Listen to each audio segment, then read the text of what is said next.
बिस्मिल्लाहिर्रहमानिर्रहीम। अस्सलाम वालेकुम वरहमतुल्लाहि वबरकातुहू। स्टूडेंट्स 9th क्लास, आज हम 6.3 टॉपिक स्टार्ट करने लगे हैं 6 चैप्टर का।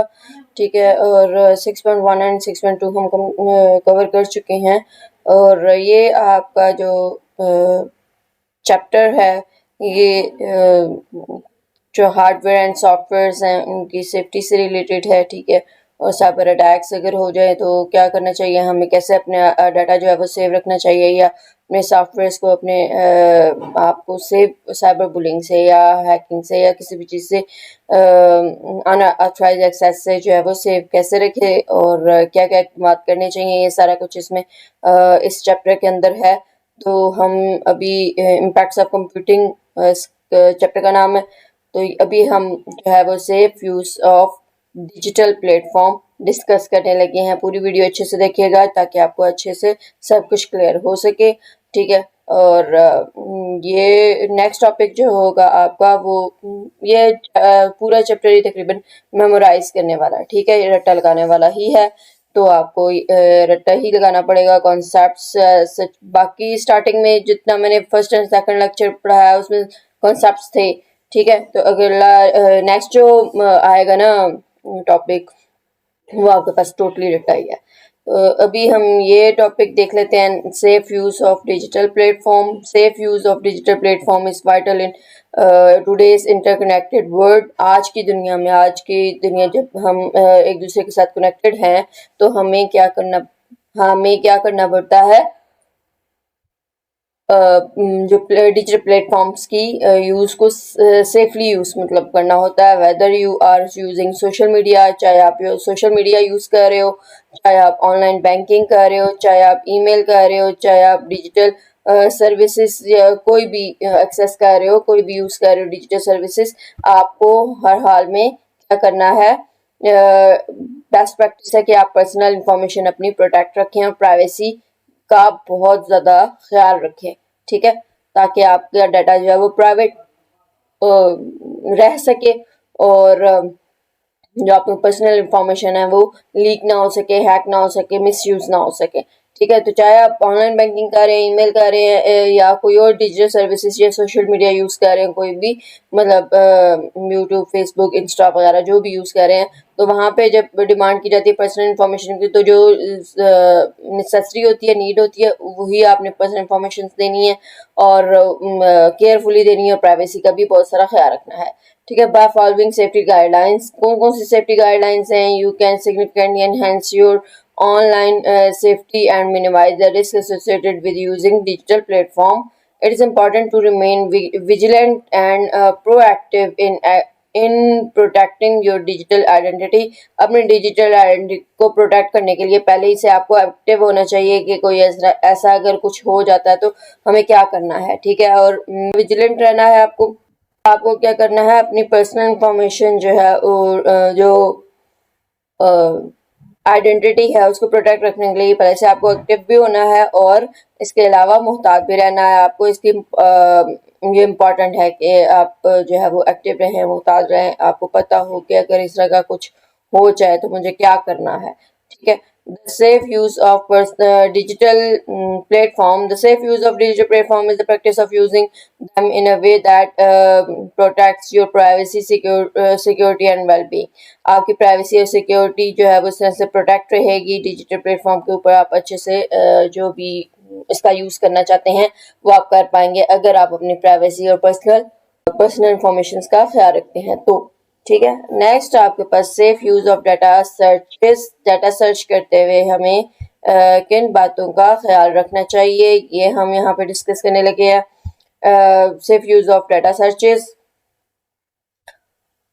सबसे फर्स्ट आपके पास क्या है, the using digital platform for data searches can be valuable too, but it is important to prioritize safety and privacy.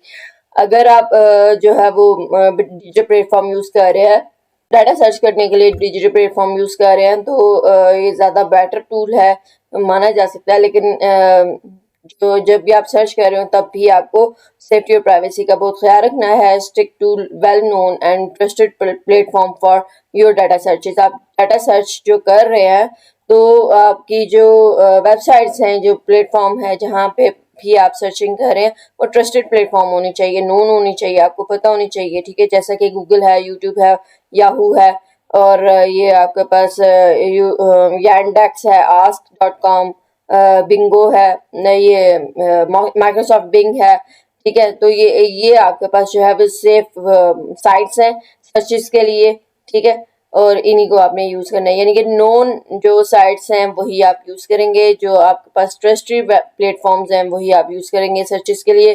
Popular search engines like Google, Bing and data repositories like government websites for और academic database are usually safe choices।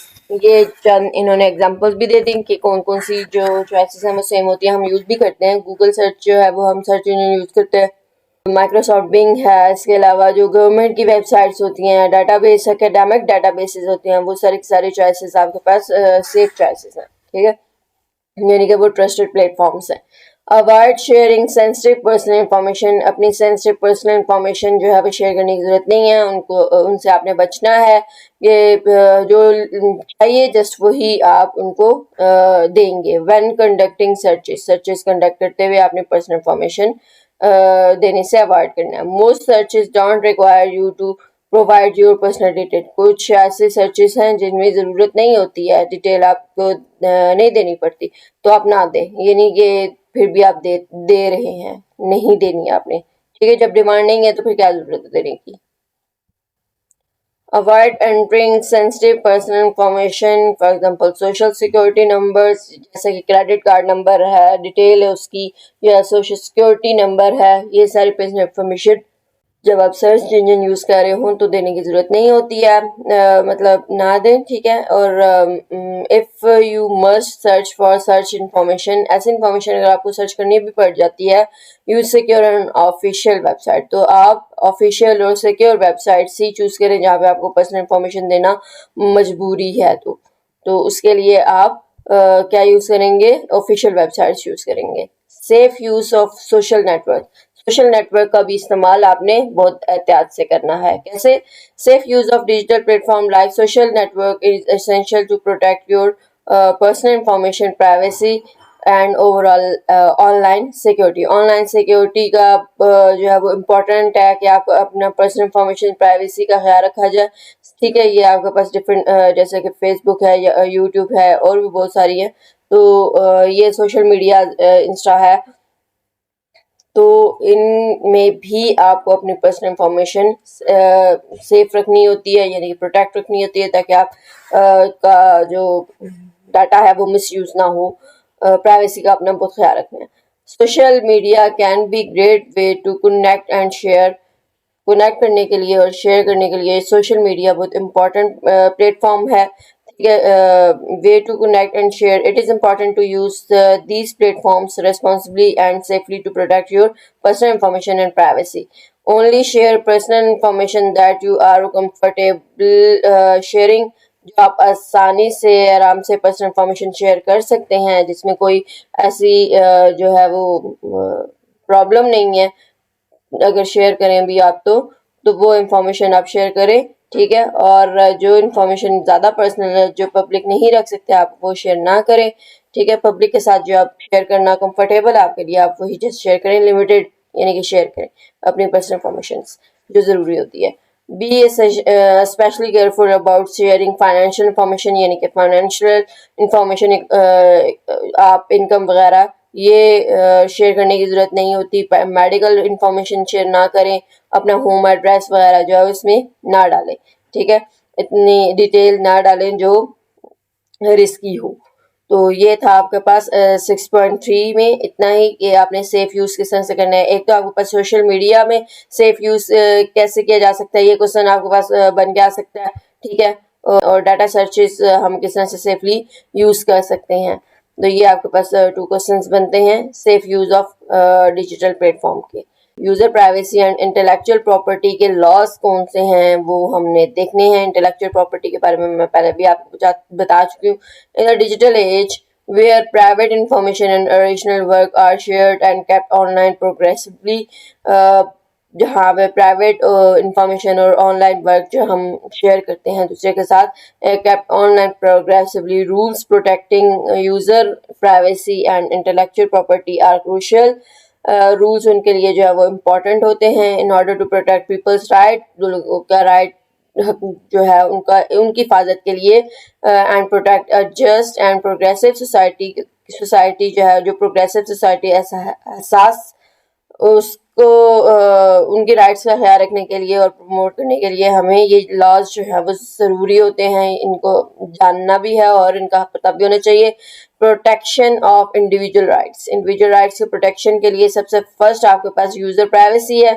In an age when personal data is widely gathered, personal data जब हम बहुत ज़्यादा इकट्ठा हो जाता है, gather हो जाता है एंड प्रोसेस होता है, preserving user privacy is crucial to defending individual rights. Individual rights में शामिल है कि डिपेंड करे, वो अपना दिफा करे कि हमारा पर्सनल जो डाटा यूजर प्राइवेसी है उसका ख्याल रखा जाए, उसको प्रिजर्व रखा जाए, क्योंकि बहुत सारा डाटा उनके पास मौजूद है. Laws make certain that people are in charge of their personal data and have control over how it is used. वो ही इसके ज़िम्मेदार होते हैं कि वो पर्सनल डाटा अगर दे रहे हैं, वो जिम्मेदारी उन्हीं की है. लॉज इस तरह से बनाया जाए कि लोगों को जो है वो पर्सनल डाटा जो भी यूज़ कर रहे हैं वो इसके ज़िम्मेदार होंगे और उसको कंट्रोल किस तरह से इसको यूज़ करना है उसके भी जवाबदेह वही होंगे. ठीक है. इंटेलेक्चुअल प्रॉपर्टी नेक्स्ट आपके पास है.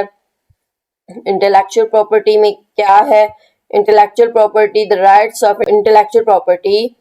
The rights of intellectual property safeguard the works of author. Author की works को जो काम उन्होंने किया है उनको सेफ रखना, उसको प्रोटेक्ट रखना, या मिस यूज ना हो, कोई अपने नाम से इसको जो है वो यूज ना करने लग जाए और अपने नाम से बेचने ना लग जाए. आर्टिस्ट का काम जो है वो सेफ रखना. ऑर्गेनाइजेशंस का और इसके अलावा इन्वेंशंस जो होती हैं वो भी जिसने इन्वेंट की है उसी का नाम जो है वो यूज हो. ठीक है. तो ये राइट्स में इंटेलेक्चुअल प्रॉपर्टी में शामिल होता है, उनके राइट्स में शामिल होता है, यानी कि उनको ये चीज़ें जो भी उन्होंने बनाई हैं इंटेलेक्चुअल प्रॉपर्टी है जो उनकी, उनको सेव रखा जाए, प्रोटेक्ट रखा जाए. Without these restrictions inventors and creators might not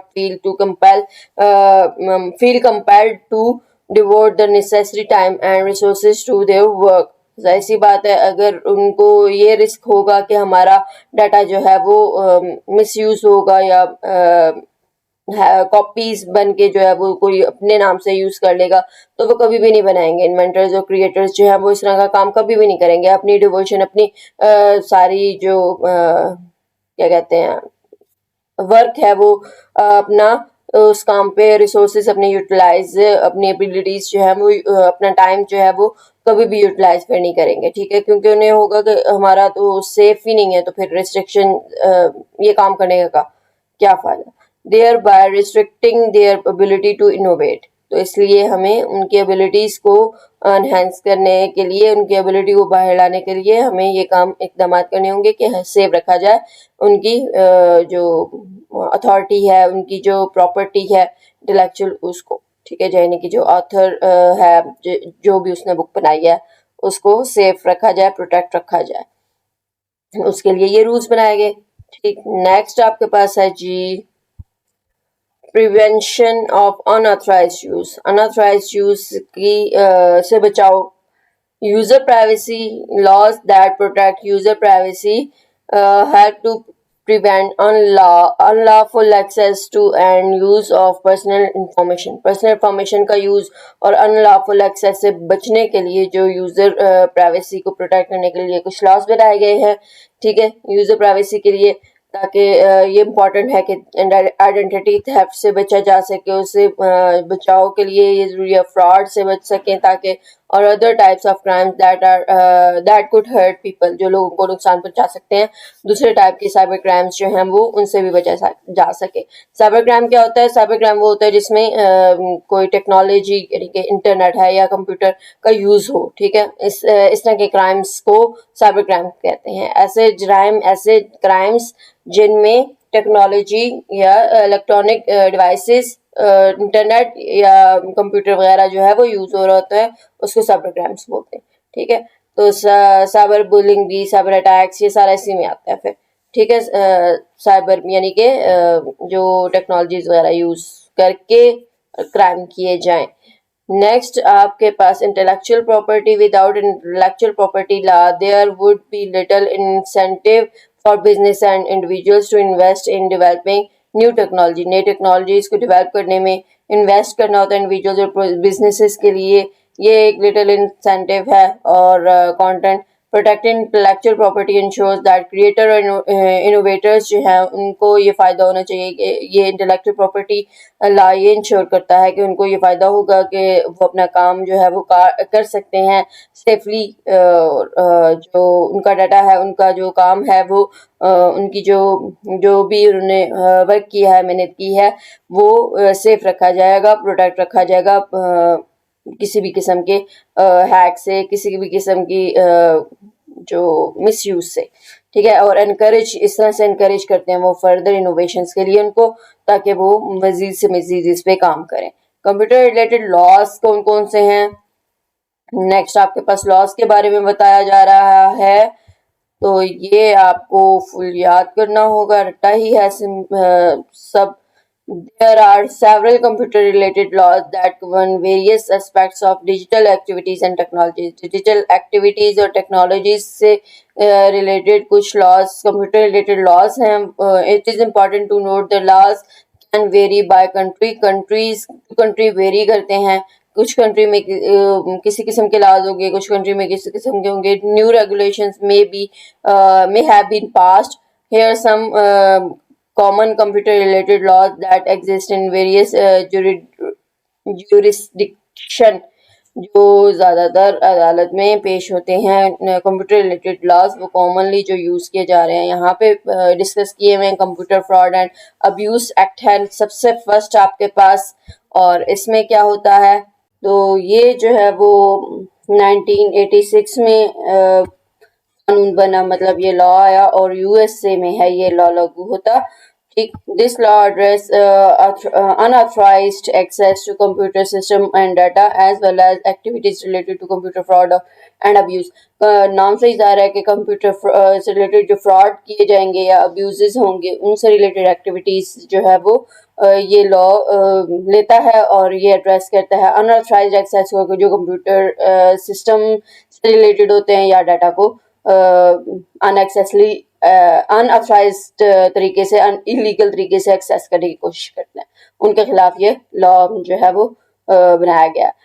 next आपके पास general data protection regulation, GDPR. GDPR regulates the processing of personal data and provides individual with greater control over their personal information। अपनी personal information के ऊपर control करने के लिए ज़्यादा और इंडिविजुअल्स को जो है वो प्रोवाइड करने के लिए कि वो डाटा पर्सनल अपना डाटा प्रोसेसिंग अच्छे से मतलब सेव रख सकें। It applies to organization operating within EU and those processing the data of European Union citizen. ये यहाँ पे ही मेंशन किया हुआ है कि ये EU में यानी कि यूरोपियन यूनियन सिटीजन्स के लिए ये लॉ जो है वो बनाया गया। ऑर्गेनाइजेशंस ऑपरेट जो इस एरिया में करती हैं वही इस लॉ को फॉलो भी करती हैं और लागू भी करती हैं। और ये आपके पास ये जो है वो मई में बना था, ये 25 मई 2018 में ये लॉ आया था। और कहाँ किस मुल्क में ये है ये तो यहाँ पे नीचे मेंशन भी है। ठीक है, कि यूरोपियन यूनियन के लिए ये लॉ बनाया गया था।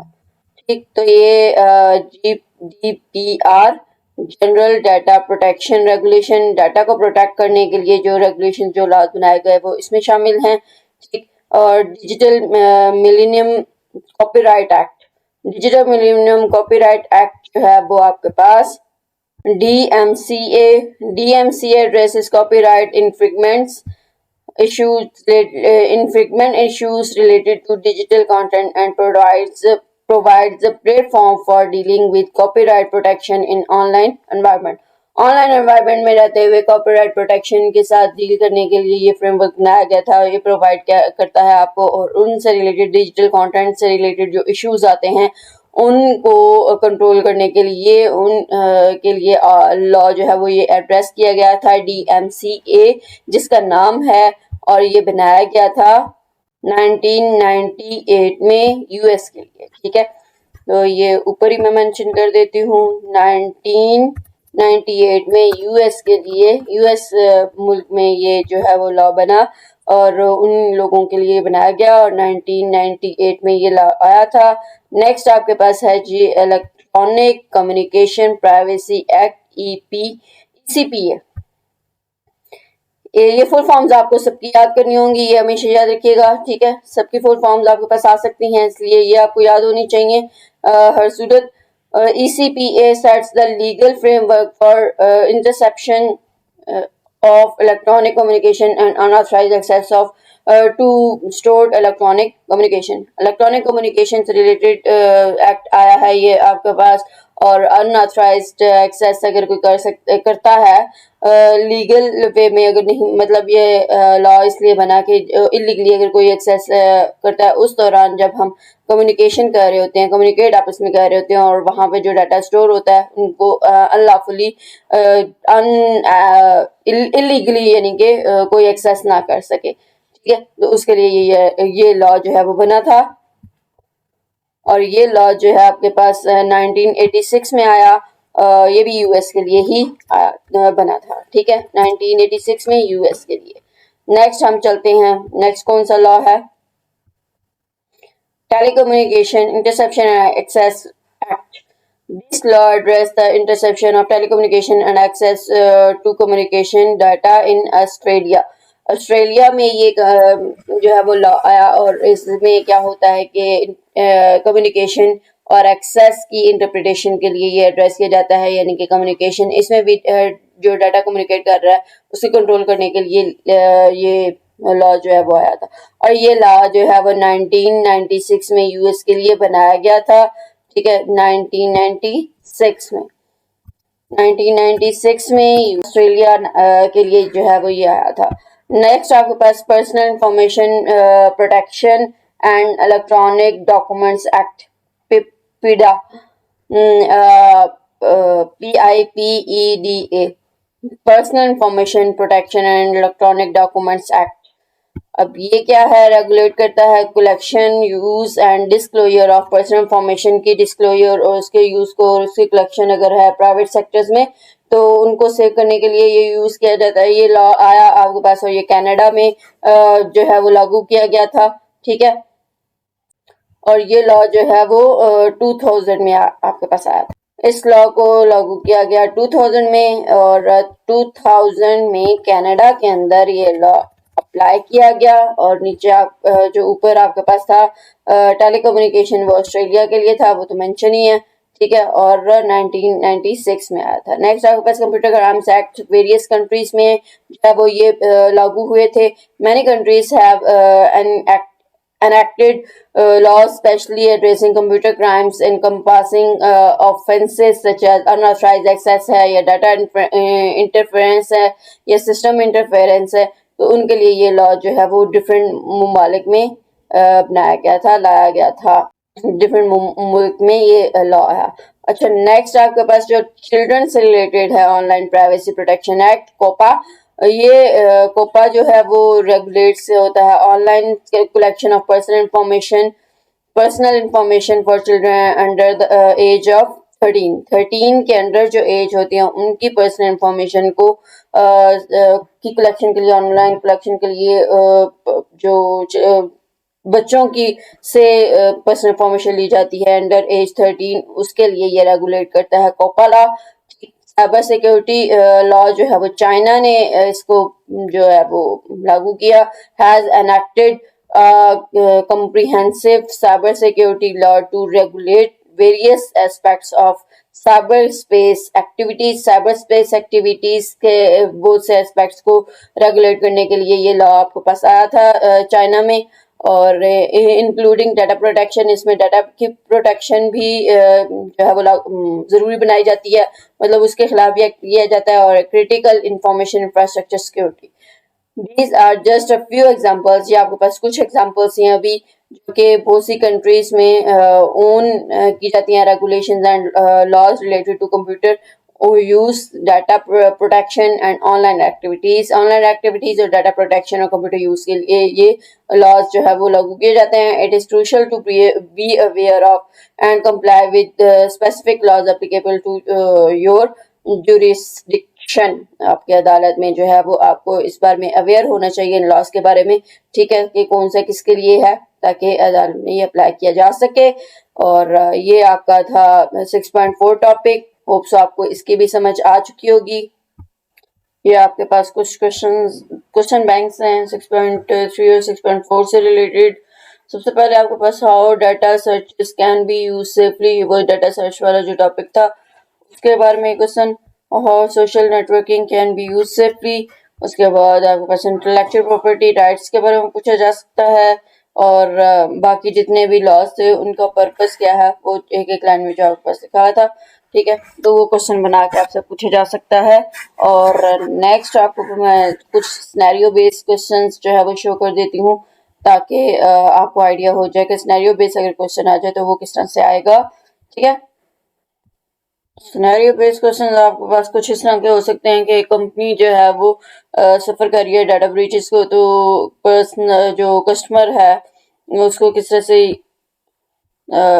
Exposing customer personal data expose करिए, तो उस पर कौन सा लॉ अप्लाई होता है. स्टूडेंट जो है वो स्कूल सिस्टम से हैक करता है अपने ग्रेड्स के लिए कुछ डाटा, तो कुछ चेंजिंग करता है, मतलब तो उसके लिए कौन सा लॉ अप्लाई होता है. Business collect customer data without consent के बगैर, मतलब बिजनेस जो है कुछ कस्टमर्स की डाटा कलेक्ट करती है, तो what GDPR principles might be violated. मतलब यहाँ पे अब यहाँ लॉ आपको बता दिया, ठीक है. सिंपल यहाँ पे वैसे क्वेश्चन जो है वो आपके पास बन सकता है कि कौन सा लॉ जो है वो अप्लाई होगा. What law might be violated, ठीक है. तो वो GDPR मैंने बता भी दिया. तो नेक्स्ट आपके पास personal shares copyrighted material online without permission. यहाँ पे कौन सा लॉ जो है वो अप्लाई होगा कॉपीराइटेड मटेरियल्स के लिए, ठीक. यहाँ पे इंटेलेक्चुअल प्रॉपर्टी से रिलेटेड जो लॉ था. तो ये आपके पास कुछ क्वेश्चंस हैं. अब आंसर्स आपको इसके खुद तलाश करने हैं, खुद ढूंढने हैं, ठीक है. और कॉन्सेप्ट्स अच्छे से आप क्लियर करेंगे तो आपको अच्छे से समझ आ जाएगा. कुछ खुद भी मेहनत करें और खुद भी जो है वो सर्च करने की आपका जो स्टडी का होना चाहिए ना, वो खुद सर्च करके खुद साथ बेस पे जो है वो स्टडी आपको करनी चाहिए. डिफरेंट अगर टॉपिक्स की समझ नहीं आती या उनकी डिटेल में भी जाके आपको करना चाहिए, ताकि नेक्स्ट अगर जो आप पढ़ते हैं यूनिवर्सिटीज वगैरह में तो ये कॉन्सेप्ट्स आपको क्लियर हो. और दूसरा आप सेल्फ स्टडी करना जानते हो, क्योंकि यूनिवर्सिटीज में सेल्फ स्टडीज पे ज़्यादा फोकस होता है. जो डिपार्टमेंट्स वाले हैं वो टीचर्स जो हैं वो इतना ज़्यादा नहीं पढ़ाते, तो आपको सेल्फ स्टडी ज़्यादा करनी पड़ती है, ठीक. इतना ज़्यादा कुछ टीचर्स अच्छे जो सही है अच्छे से पढ़ा लेते हैं, कुछ की आपको समझ नहीं आती है, सही आपको खुद सेल्फ स्टडी करनी पड़ती है. यहाँ तो पहले से आपको जो है वो एक्सपीरियंस होगा तो आप सेल्फ स्टडीज जो है वो कर सकेंगे. और वैसे भी नेक्स्ट हायर क्लासेस के लिए आपको सेल्फ स्टडी जो है वो उसका आदी होना चाहिए, आनी चाहिए, ठीक है. ज़्यादा से ज़्यादा क्वेश्चंस को सर्च करें. रिलेटेड जो टॉपिक्स हैं आपको कुछ समझ नहीं आती उसकी डीप में जाएं सर्च करके, और ज़्यादा से ज़्यादा इंफॉर्मेशन हासिल करें ताकि आपके सारे कॉन्सेप्ट्स को भी क्लियर हों. और कॉन्सेप्चुअल क्वेश्चन अगर आ भी जाता है तो आप उसके लिए भी आपको किसी किस्म की कोई परेशानी ना हो. तो होप सो आपको सब कुछ क्लियर हो चुका है. आज तक के लिए इतना ही. यहाँ जितने भी जो इस आज तक जो टॉपिक है उससे रिलेटेड पीछे जहाँ भी कहीं भी कोई भी प्रॉब्लम, कुछ भी कंफ्यूजन, कुछ भी आपको डिमांड है तो आप क्वेश्चंस करें, कमेंट करें, फीडबैक दें. अपना बहुत सारा ख्याल रखें और नेक्स्ट वीडियो तक के लिए अल्लाह हाफिज.